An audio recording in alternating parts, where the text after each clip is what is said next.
Hello friends, ఎలా ఉన్నారు అందరూ? మీరందరూ బాగున్నారు అనుకుంటున్నానండి. ఇవాళ నేను చేసిన recipe chicken curry. Chicken curry మనం డిఫరెంట్ వేస్లో చేసుకుంటాం కదా. సో వాటన్నిటిలో ఇదొక రెసిపీ అనమాట. ఈ రెసిపీ నేను ఎలా చేశానంటే, ముందుగా స్టవ్ ఆన్ చేసుకొని ప్యాన్ పెట్టుకొని ఆయిల్ వేసుకొని కొద్దిగా గరం మసాలా వేసుకొని కట్ చేసుకుని ఆనియన్స్ వేసుకొని ఆనియన్స్ ఫ్రై అయ్యాక జింజర్ గార్లిక్ పేస్ట్, పసుపు, ఇంకా చికెన్ వేసుకొని సిమ్లో చికెన్ని కొద్దిగా ఫ్రై చేసుకోవాలన్నమాట. సో ఫ్రై చేసుకున్నటువంటి చికెన్లోకి సాల్ట్ యాడ్ చేసుకున్నాను. సో సాల్ట్ యాడ్ చేసుకున్న తర్వాత నేను ఒక మిక్చర్ ప్రిపేర్ చేసుకున్నాను కర్డ్తో.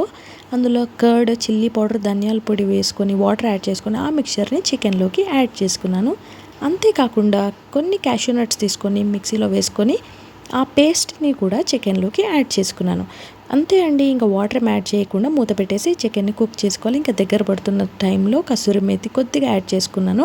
ఇంకా tasty chicken curry is ready. మీరు ట్రై చేసి ఎలా ఉందో కమెంట్ చేయండి. వీడియో నచ్చితే లైక్, షేర్ అండ్ సబ్స్క్రైబ్ చేయడం మర్చిపోకండి.